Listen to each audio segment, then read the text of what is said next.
इस वीडियो में हम और आगे स्टार्ट करते हैं प्रोटोजोअन डिजीज के बारे में। ठीक है, तो प्रोटोजोअन डिजीज का मतलब आप समझ रहे हैं, वैसे डिजीजेज जो प्रोटोजोआ की वजह से कॉज्ड हो रहा है। यहाँ पे सबसे फर्स्ट नंबर पर हम लेंगे मलेरिया को। ठीक है, मलेरिया के बारे में पहले जानते हैं। तो आपको पता है हर एक डिजीज में सबसे पहले हम उसके पैथोजन के बारे में जानते हैं, यानी कि किस माइक्रोब्स की वजह से कॉज होता है। तो यहाँ पर जो माइक्रोब्स होगा वो क्या होगा, प्रोटोजोन्स होगा। तो मलेरिया को कॉज करने के लिए जो प्रोटोजोन्स है वो है प्लाज्मोडियम। ठीक है, क्या है, प्लाज्मोडियम। अब देखिए प्लाज्मोडियम के बारे में थोड़ा सा जान लीजिए। प्लाज्मोडियम जो है वो डाइजेनेटिक होता है। डाइजेनेटिक कहने का मतलब अपने पूरे लाइफ साइकिल को कंप्लीट करने के लिए इसे 2 होस्ट की ज़रूरत पड़ती है। कितने, 2 होस्ट की ज़रूरत पड़ती है ना। अब ये होस्ट का मतलब क्या होता है, देखिए कुछ ऑर्गेनिज्म जो है वो दूसरे पे डिपेंडेंट होते हैं न्यूट्रिशन के लिए, उसके बॉडी से जुड़ करके न्यूट्रिशन लेते हैं, है ना। तो जिसके बॉडी से जुड़कर न्यूट्रिशन लेते हैं उस बॉडी को कहा जाता है होस्ट, और जो न्यूट्रिशन लेते हैं उसे कहा जाता है पैरासाइट। तो इस हिसाब से जो है प्लाज्मोडियम क्या है, एक पैरासाइट है, और जिस बॉडी से ये न्यूट्रिशन ले रहा है या जिस बॉडी में रह के ये मल्टीप्लिकेशन कर रहा है वो बॉडी क्या है, होस्ट है। बात समझ में आ रही है। तो प्लाज्मोडियम कैसा है, डाइजेनेटिक, यानी कि ये 2 होस्ट में अपने लाइफ साइकिल को कंप्लीट करता है। जहां इसका एक होस्ट क्या है, एक होस्ट इसका ह्यूमन है डाइजेनेटिक में, है ना। कितने होस्ट चाहिए, 2 होस्ट। तो 2 होस्ट में एक क्या हो गया, ह्यूमन, यानी कि अपनी लाइफ का कुछ हिस्सा जो है वो ह्यूमन के बॉडी के अंदर कंप्लीट करेगा, और कुछ हिस्सा जो है वो किसके अंदर कंप्लीट करेगा, फीमेल एनोफिल मॉस्किटो के अंदर। ठीक है, अब समझ में आया डाइजेनेटिक का मतलब। डाइजेनेटिक का मतलब है कि मलेरिया के लिए जो रिस्पॉन्सिबल पैथोजन है, जिसको हम प्लाज्मोडियम या मलेरियल पैरासाइट भी बोलते हैं, ये अपनी लाइफ साइकिल को कंप्लीट करने के लिए 2 होस्ट का इस्तेमाल करता है। एक होस्ट जिसमें ह्यूमन है और दूसरा क्या है, फीमेल एनोफिल मॉस्किटो। क्लियर है, तो ये समझ गए आप। अगर इसमें पूछे कि मलेरिया का वेक्टर कौन है, वेक्टर का मतलब जो डिजीज कॉज करने वाले माइक्रोब्स को कैरी कर रहा है, तो वो क्या होगा, फीमेल एनोफिल मॉस्किटो। चूंकि यही मॉस्किटो है जो प्लाज्मोडियम को हमारे बॉडी तक पहुंचाता है ना। उसके लाइफ साइकिल को भी हम जानेंगे आगे। अब देखिए इसके सिम्टम क्या है, अर्ली रेस्टलेसनेस, यह सिम्टम है इसका। लेस एपेटाइट, भूख नहीं लगेगा, है ना। स्लाइट स्लीपलीनेस, ये भी है। मस्कुलर पेन, मसल्स में भी दर्द होंगे। इसके अलावा जो है हेडेक, सिर दर्द, ये तो मोस्ट ऑफ डिजीज में आपने देखा होगा। फीलिंग ऑफ चिलनेस, ठंड लगेगा आपको, है ना। फीवर 106 डिग्री तक पहुंच सकता है। क्लियर। अब देखिए, तो ये आपने देख लिया इसका कॉमन सिम्टम। इसके बाद जब बुखार या फीवर हटेगा तो हटने के बाद स्वेटिंग भी होगा, पसीना भी आएगा, ये भी एक सिम्टम है ना। इसको भी आप इंक्लूड कर लोगे। Spread by female anopheles mosquito, female anopheles mosquito जब बाइट करती है उसी के द्वारा एक पर्सन से दूसरे पर्सन में ये फैलता है। जैसे मान लीजिए कि एक पर्सन को मलेरिया है, ठीक है, उसे अगर कोई फीमेल एनोफिल मॉस्किटो बाइट करती है तो मलेरिया के लिए रिस्पॉन्सिबल जो प्लाज्मोडियम है वो मॉस्किटो के बॉडी में चला गया। वही मॉस्किटो अगर दूसरे पर्सन को बाइट करती है तो उसे भी मलेरिया कॉज हो जाएगा। तो इस तरीके से मलेरिया को स्प्रेड करने का काम कौन कर रहा है, फीमेल एनोफिल मॉस्किटो। ठीक है, ट्रीटमेंट की बात करें तो बहुत समय पहले से ही इसके ट्रीटमेंट के लिए कुनैन दवा इस्तेमाल किया जाता है ना। कुनैन प्लांट से ऑब्टेन किया जाता है ये, तो यही दवा जो है बहुत कारगर है मलेरिया के लिए। चलिए अब थोड़ा लाइफ साइकिल ऑफ प्लाज्मोडियम, है ना, किसके लाइफ साइकिल के बारे में जानेंगे हम, प्लाज्मोडियम के लाइफ साइकिल के बारे में जानेंगे कि ये प्लाज्मोडियम कैसे अपने लाइफ साइकिल को कंप्लीट करता है। इसको समझिए। प्लाज्मोडियम आप first chapter reproduction in organism उसमें देखे थे, मल्टीपल फिजन में आपको प्लाज्मोडियम का एग्जाम्पल दिखाया था, है ना। अब देखिए ये प्लाज्मोडियम जब रिप्रोडक्शन को परफॉर्म करता है ना, तो किस तरीके से ये दोनों होस्ट का इस्तेमाल करता है हम ये जानेंगे। तो यहाँ पर ये समझना जरूरी है कि प्लाज्मोडियम असेक्सुअल रिप्रोडक्शन भी करता है और सेक्सुअल रिप्रोडक्शन भी करता है, दोनों ही तरह के रिप्रोडक्शन ये परफॉर्म करता है, ठीक है। सबसे पहले इसमें जो इन्फेक्शियस स्टेज होता है, इन्फेक्शन कौन कॉज करता है? प्लाज्मोडियम का जो स्पोरोजॉइट्स होता है, ठीक है। प्लाज्मोडियम का क्या होता है? स्पोरोजॉइट्स। वो स्पोरोजॉइट्स ही इन्फेक्शन कॉज करता है, एक पर्सन से दूसरे पर्सन में मलेरिया को लेकर के जाता है ना।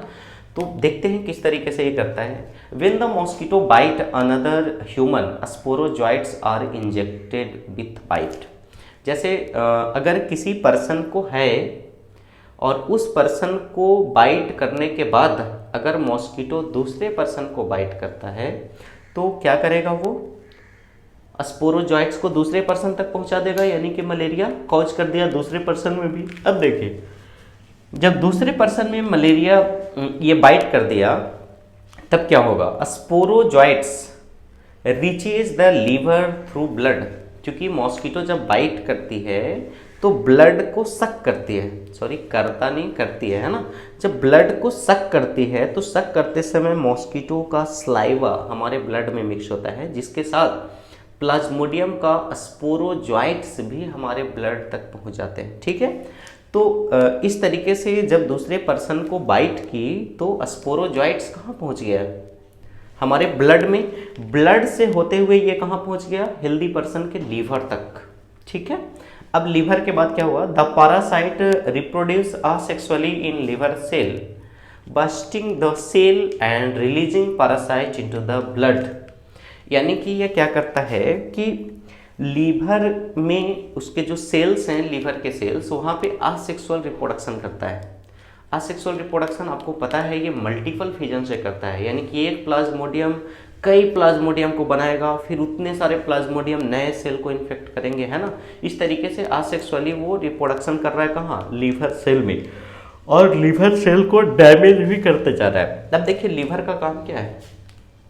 बाइल जूस सेक्रेट करना, जो डाइजेशन में मदद करता है ना।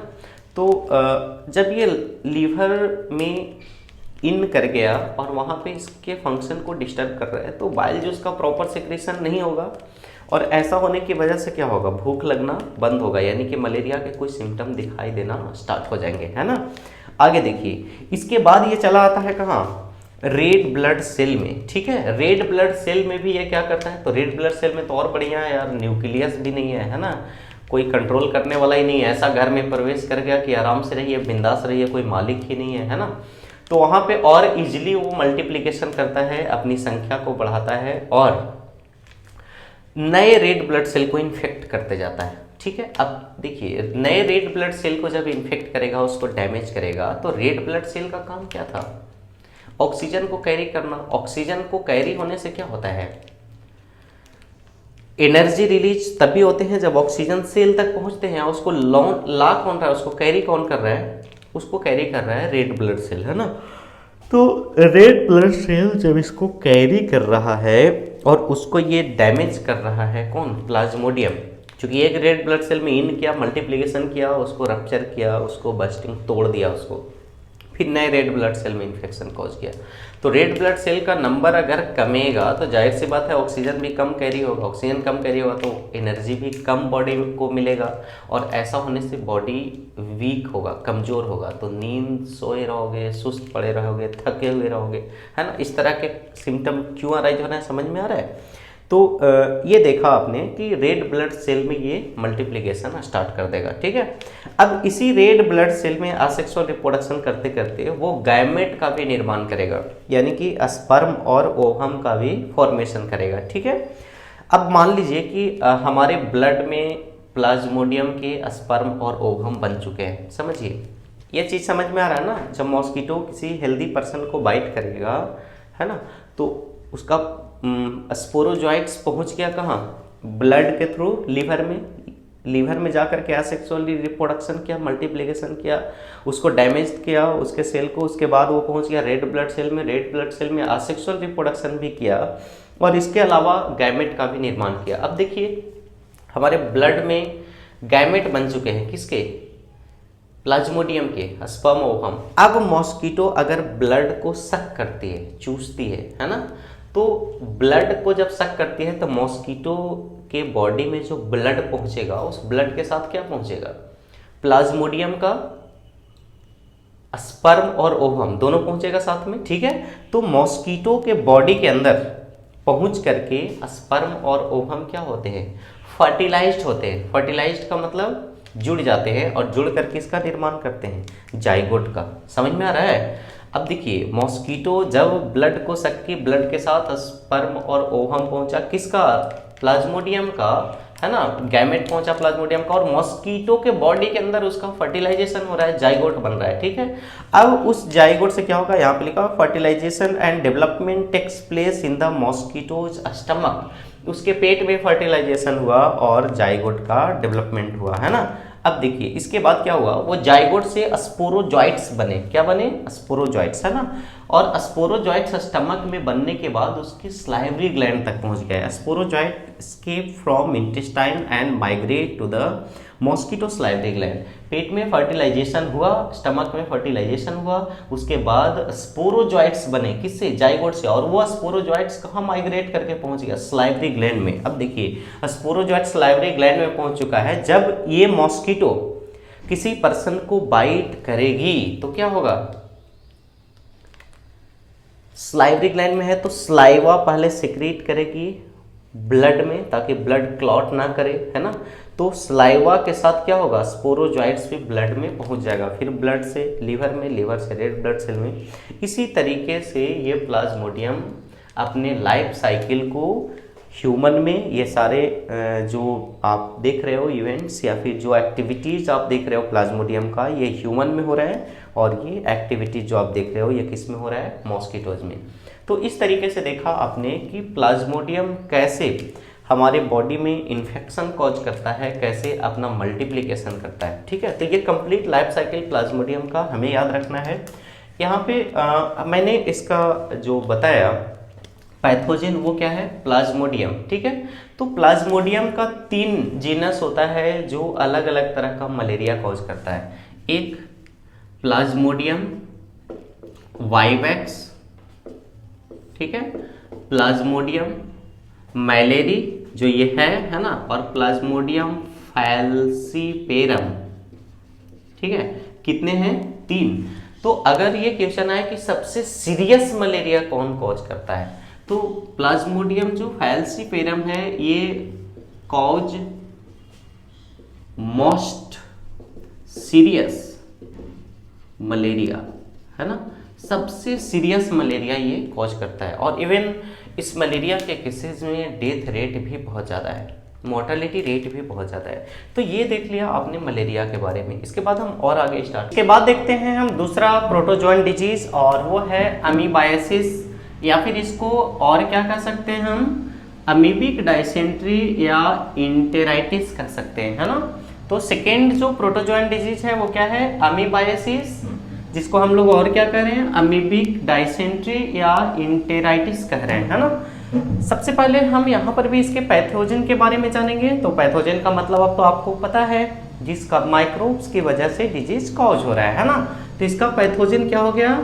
इंट अमीबा हिस्टोलाइटिका, है ना। इस पैथोजन की वजह से अमीबिक डायसेंट्री या अमीबायसिस कॉज्ड होता है। होस्ट का मतलब आपको बताए थे ना, जैसे कोई माइक्रोब्स अगर दूसरे बॉडी से जुड़कर उसके अंदर रह के या बॉडी के सरफेस से न्यूट्रिशन ले रहा है, तो ऐसे केसेस में जो ऑर्गेनिज्म न्यूट्रिशन ले रहा है उसे पैरासाइट कहते हैं, और जिस बॉडी से न्यूट्रिशन लिया जा रहा है उसे क्या कहते हैं? होस्ट, ठीक है। तो ये मोनोजेनेटिक है, डाइजेनेटिक बताए थे प्लाज्मोडियम के बारे में, क्योंकि प्लाज्मोडियम 2 होस्ट में अपना पूरा लाइफ साइकिल कंप्लीट करता है, लेकिन ये कैसा है? मोनोजेनेटिक, यानी कि ह्यूमन में ही अपना पूरा लाइफ साइकिल को ये क्या करता है? कंप्लीट कर लेता है। अब अगर इस पैथोजन के हैबिटेट की बात करें तो ये कहाँ रहता है? ये हमारे लार्ज इंटेस्टाइन में रहता है, और लार्ज इंटेस्टाइन में रहेगा तो आप सोचिए वहाँ पे डाइजेस्टिव जूस आ रहा है, पैंक्रिएटिक जूस आ रहा है, बाइल जूस आ रहा है। तो इस माइक्रोब्स के ऊपर इस सभी डाइजेस्टिव जूस का कोई इफेक्ट नहीं पड़ता, कोई प्रभाव नहीं पड़ता। सोचिए कितना ज़्यादा ये रेसिस्टेंट है इन एंजाइम के प्रति, है ना। तो हैबिटेट आपने देख लिया, कहाँ पाया जाएगा हमारे बॉडी के किस पार्ट्स में ये रहेगा, लार्ज इंटेस्टाइन में। अब देखिए मोड ऑफ स्प्रेड, ये कैसे फैलेगा एक पर्सन से दूसरे पर्सन। फीकल ओरल रूट, मतलब समझ रहे हैं आप, फीकल मैटर से फैलेगा और ओरल रूट के थ्रू जो है वो हमारे बॉडी में इन करेगा, है ना।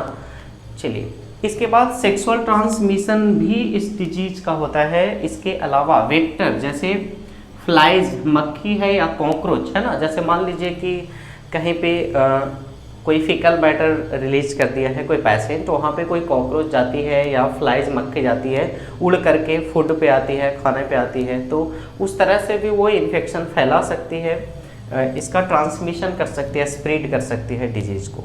इंक्यूबेशन पीरियड की बात करें तो ये 2 से 4 सप्ताह तक इसका इंक्यूबेशन पीरियड है। सिम्टम्स क्या होगा, कैसे हम पहचानेंगे अमीबिक डायसेंट्री या अमीबाइसिस को, तो फीकल मैटर के साथ ब्लड बाहर आएगा। क्यों आएगा आपको पता है, लार्ज इंटेस्टाइन के वॉल के साथ ये जुड़ा हुआ है ना, तो उसको पेनिट्रेट करता है ब्लड वेसल्स को, तो ब्लड वेसल्स टूटते हैं, वहाँ से क्या होगा, ब्लड फीकल मैटर के साथ मिक्स हो जाएगा, तो फीकल मैटर के साथ ब्लड भी बाहर आएगा। और दूसरा सिम्टम है एब्डोमिनल पेन, यानी कि पेट में भी तेज दर्द होगा, ये इसके सिम्टम है। ट्रीटमेंट इलाज क्या है, तो इसके लिए जो ड्रग्स है, दवा है, मेट्रोनिडाजोल है एक दवा जिसका इस्तेमाल करते हैं, और दूसरा है टिनिडाजोल, है ना। तो ये जो दवा है इसके ट्रीटमेंट के लिए, इलाज के लिए सही है। ये दवा क्या करता है, उस माइक्रोब्स को जो है, कौन सा माइक्रोब, सिंट अमीबा हिस्टोलाइटिका, उसको नष्ट कर देगा, इंटेस्टाइन में उसको डिस्ट्रॉय कर देगा, इसके बाद आप ठीक हो जाओगे, है ना। तो ये देखा आपने प्रोटोजोअन डिजीज़ के बारे में। इसके बाद और आगे हम बढ़ते हैं हेलमिंथिक डिजीज़ की तरफ। तो इसके बाद के वीडियो में हम जानेंगे हेलमिंथिक डिजीज़, यानी कि वॉर्म से कॉज होने वाले डिजीज। जैसे आप फैलेरिया समझते हैं, है ना, तो फैलेरिया के बारे में हम जानेंगे, जिसको फाइलेरियसिस भी कहते हैं या एलिफेंटिक डिजीज भी कहते हैं, उसके बारे में हम जानेंगे। अस्कैरियसिस के बारे में जानेंगे, है ना। तो इसके बाद के वीडियो में हम स्टार्ट करते हैं हेलमिंथिक डिजीज़ के बारे में।